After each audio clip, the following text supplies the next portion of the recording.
बच्चों, क्लास 11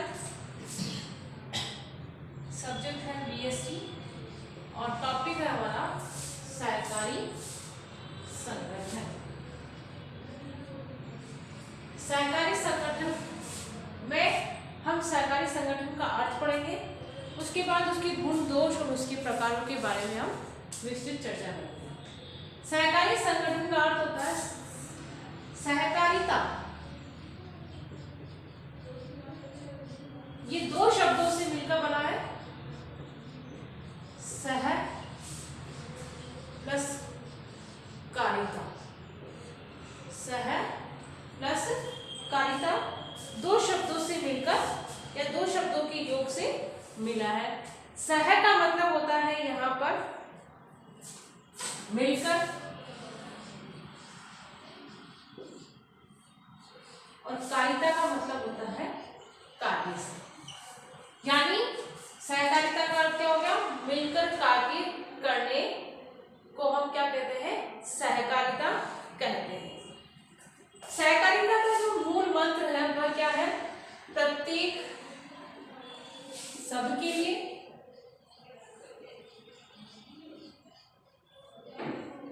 और सब प्रत्येक के लिए। ये सहकारिता इस मूल मंत्र पर आधारित है। सहकारिता का अर्थ होता है कि सहकारी संगठन का अर्थ ये होता है कि इसके अंतर्गत जो व्यक्ति होते हैं वह व्यक्ति क्या करते हैं? ये व्यक्तियों का समूह होता है इसके अंतर्गत, जो एक स्वैच्छिक संगठन के रूप में होता है, जिसमें व्यक्ति क्या करते हैं? अपनी जो छोटी छोटी बचतें होती हैं उन छोटी छोटी बचतों को क्या करते हैं? इन समिति के अंतर्गत इकट्ठा करते हैं और एक बड़ा रूप धारण कर लेती है। और जो भी जरूरतमंद लोग होते हैं, व्यक्ति होते हैं, उनको वो क्या करती है? वह कल्याण के कार्य में उनकी मदद करती है। यानी कहने का मतलब ये एक ऐसा ऐच्छिक संगठन है जिसके अंतर्गत जरूरतमंद गरीब या व्यक्ति जो होते हैं उनकी आवश्यकता, उनके कल्याण के कार्य के लिए क्या करती है? कार्य करती है। उसके लिए इसकी स्थापना की गई है, सरकारी संगठन की स्थापना की गई। सरकारी संगठन के अंतर्गत जो व्यक्ति होते हैं, यानी कहने का मतलब जो अधिक लाभ कमाने वाले जो मध्यस्थ होते हैं या जो मध्यस्थ होते हैं, व्यक्ति होते हैं, उनसे इनको रोकने के लिए सरकारी संगठन की स्थापना की गई है ताकि व्यक्ति अपने कल्याण का कार्य कर सके। अब इसकी विशेषता देखिए, सबसे पहले है स्वैच्छिक संगठन। ये क्या है? एक स्वैच्छिक है, व्यक्ति की इच्छा पर निर्भर है, जब चाहे उसकी सदस्यता ग्रहण करता है और सूचना देकर उस सदस्यता से अलग हो सकता है, व्यक्ति की इच्छा पर निर्भर होता है। दूसरा देखिए, वैधानिक स्थिति। इसकी वैधानिक स्थिति क्या होती है कि सरकारी संगठन का पंजीयन अनिवार्य है। इसमें सदस्य इसमें पंजीयन जो करते हैं वो अनिवार्य है। जैसे ही पंजीयन हो जाता है तो सदस्य और समिति का जो दायित्व होता है, इन दोनों का दायित्व कैसा हो जाता है? पृथक हो जाता है, अलग अलग हो जाता है। समिति और समिति के सदस्यों का दायित्व कैसा हो जाता है? अलग हो जाता है। समिति अनुबंध कर सकती है, इसके अंतर्गत समिति क्या कर सकती है?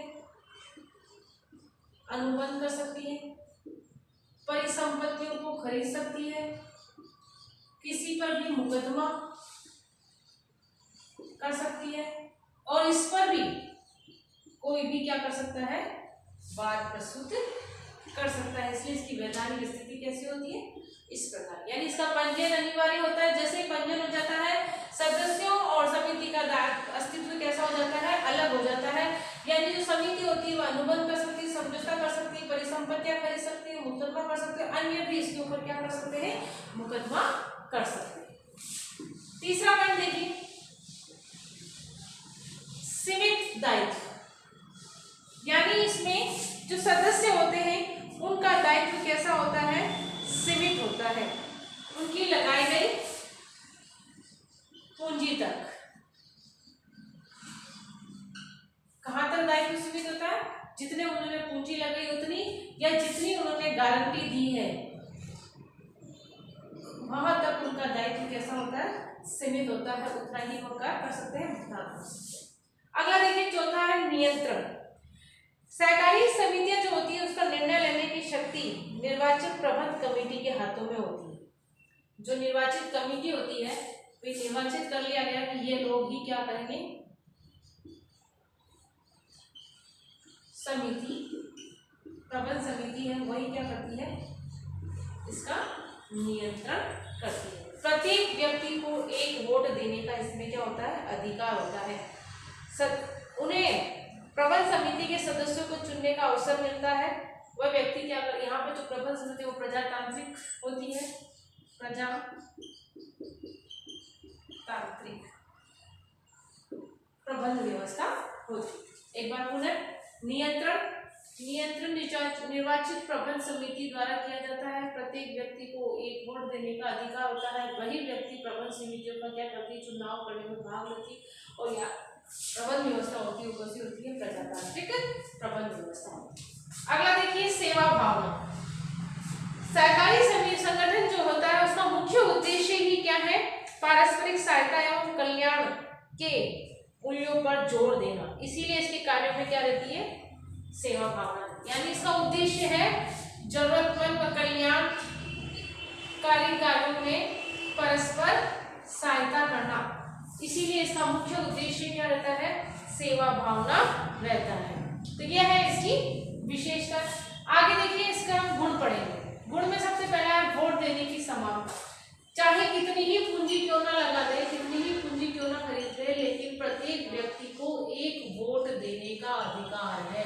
प्रत्येक व्यक्ति को एक मत देने का, एक वोट देने का अधिकार होता है, चाहे उस पर लगाई हुई पूंजी कितनी ही क्यों ना हो। फिर देखिए दूसरा सीमित दायित्व। अभी मैंने पहले ही बताया था कहाँ तक रहती है उनका दायित्व, कहाँ तक है, उनकी लगाई गई पूंजी या उनके द्वारा दी गई गारंटी तक ही उनकी क्या होता है, दायित्व सीमित रहता है। स्थायित्व, क्योंकि इसमें सदस्यों की संख्या अधिक होती है, तो ऐसी स्थिति में यहाँ पर कितने ही व्यक्ति आते हैं, कितने ही व्यक्ति जाते हैं, तो उसकी स्थायित्वता पर, उसके अस्तित्व पर कोई प्रभाव नहीं पड़ता है। चाहे व्यक्ति की मृत्यु हो जाए, चाहे दिवालिया हो जाए, चाहे पागल हो जाए, किसी भी प्रकार की कोई भी समस्या आ जाए, लेकिन फिर भी उसकी क्या होती है, स्थायित्वता बनी रहती है। अगला देखिए मितव्ययी संचालन। सहकारी संगठन का ये गुण है, ये लाभ है कि इसमें जो खर्चे होते हैं, जो संचालन के जो खर्चे होते हैं वो बहुत कम होते हैं। क्यों? क्योंकि इसमें जो प्रबंध जो काम करते हैं वह अवैतनिक होते हैं, उन्हें वेतन देने की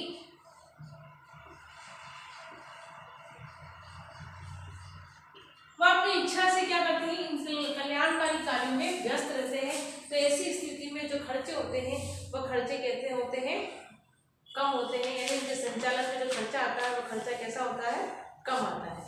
अगला देखिए सहकारी सहायता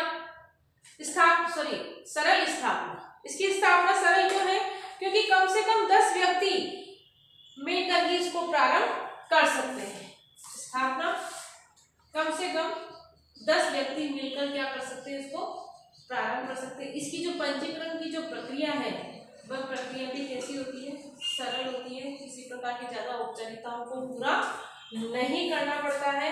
तथा इसकी स्थापना के लिए सहकारी समिति अधिनियम, सहकारी समिति अधिनियम 1912, सहकारी समिति अधिनियम 1912 के अनुसार क्या किया जाता है, इसकी स्थापना की जाती है। इसलिए इसकी स्थापना कैसी है, सरल। एक पॉइंट और है इसमें, सहकारी सहायता।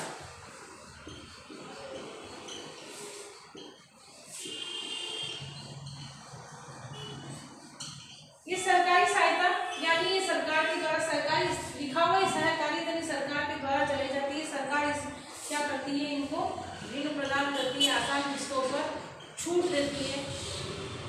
इसीलिए इसमें किसका सहायता रहती है, सरकारी सहायता, क्योंकि ये गरीब लोगों के लिए चलाई गई एक संस्थान है जो कल्याणकारी कार्यों के लिए कार्य करती है। तो सरकार इसे कम टैक्स पर अनुदान, नीची ब्याज। आगे हम जो दोष देखेंगे वो सबसे पहला है सीमित साधन। सीमित साधन क्यों होते हैं, क्योंकि इसमें कम से कम 10 व्यक्ति होते हैं। और दूसरी बात ये होती है कि इसके अंतर्गत जो सदस्य होते हैं वह प्राय वित्तीय रूप से कैसे होते हैं, कमजोर होते हैं।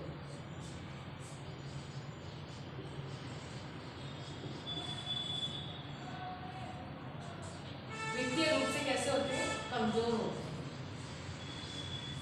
तो ऐसी स्थिति में इनके पास जो पूंजी होती है वो पूंजी क्या होती है, कम होती है। और ये लोग प्राय इस संस्था के अंतर्गत ज्यादा पूंजी निवेश नहीं कर सकते हैं। और दूसरी ओर लाभांश की जो दर होती है वह दर भी कैसी होती है, नीची दर होती है। इसीलिए यहाँ पर सरकारी संगठन में क्या होता है, वित्तीय साधन या वित्तीय पूंजी संसाधन कैसे होते हैं, कम। दूसरा है अक्षम प्रबंधन। इसमें जो काम करने वाले व्यक्ति होते हैं वह कैसे होते हैं, मैंने पहले बताया था, अवैधानिक होते हैं। और ऐसी स्थिति में ये लोग जो होते हैं वो पूरी रूप से क्या होते हैं, कुशल नहीं होते हैं। सभी कार्य में करने में कैसे होते हैं, कुशल नहीं होते हैं। तो ऐसी स्थिति में जो सदस्य स्वेच्छा से अवैधानिक सेवाएं देता है वह साधारणतः जरूरी नहीं है कि वह योग्य हो, कुशल हो, इसीलिए यहाँ पर अकुशल प्रबंधन पाया जाता है। तीसरा देखिए, गोपनीयता। यहाँ पर गोपनीयता की कमी होती है। क्यों होती है, क्योंकि इसके जो हिसाब किताब होते हैं, इसके जो अंकेक्षण होता है उन्हें क्या करना पड़ता है, खुलकर समिति को प्रस्तुत करना पड़ता है संगठन के अंतर्गत कि किस प्रकार से कार्य किया जा रहा है। गोपनीयता का इसमें अभाव बना रहता है। वार्षिक रिपोर्ट और खाते रजिस्ट्रार के पास भेजने होते हैं। इस प्रकार इसमें क्या बनी रहती है, गोपनीयता नहीं बनी रहती है। कहने का मतलब ये है कि इसके जो वार्षिक बही खाता जो होते हैं, जो अंकेक्षण जो होते हैं, उसे क्या करना पड़ता है, प्रकाशित करना पड़ता है, उसे रजिस्ट्रार के यहाँ पहुंचाना पड़ता है। तो ऐसी स्थिति में यहाँ पर क्या होती है, गोपनीयता की क्या होती है, कमी होती है। आगे देखिए, सरकारी नियंत्रण। सरकारी नियंत्रण, इसके अंतर्गत क्या होता है, मैंने अभी आपको उसके गुण बताया था कि ये आसान शर्तों पर ऋण उपलब्ध कराती है, छूट देती है, कम ब्याज दर लेती है, वसूल करती है। तो ऐसी स्थिति में सरकारी संगठन का क्या बना रहता है, इस पर नियंत्रण बना रहता है। इनके खातों पर, इनके अंकेक्षणों पर, इनके संबंधी नियमों सब कौन कर रहा है, सरकारी विभाग का हस्तक्षेप होता है। इसीलिए इसमें क्या होता है, कहा जाता है कि इसमें सारा कार्य सरकारी नियंत्रण के अधीन है। अगला देखिए, सरकारी नियंत्रण के बाद अगला है विचारों में भिन्नता।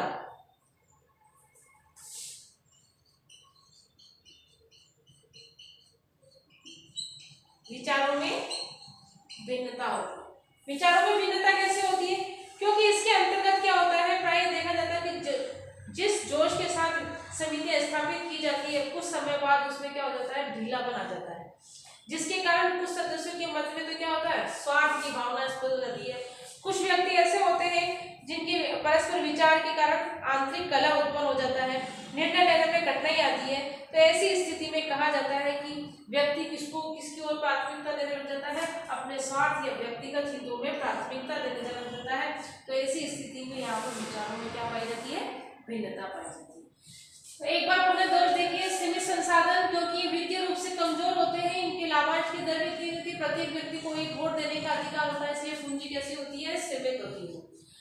सभी व्यक्ति हर कार्य में होशियार नहीं होता है। यहाँ पर जो कार्य करने वाले होते हैं वह अवैधानिक होते हैं। तो ऐसी स्थिति में ये लोग कम कुशल यहाँ पर होते हैं। गोपनीयता की कमी, यहाँ पर जो अंकेक्षण होते हैं, खाते होते हैं, लेखा पुस्तकी जो होती है वो रजिस्ट्रार के यहाँ प्रस्तुत करनी पड़ती है, इसीलिए इसमें गोपनीयता का क्या होती है, कमी होती है।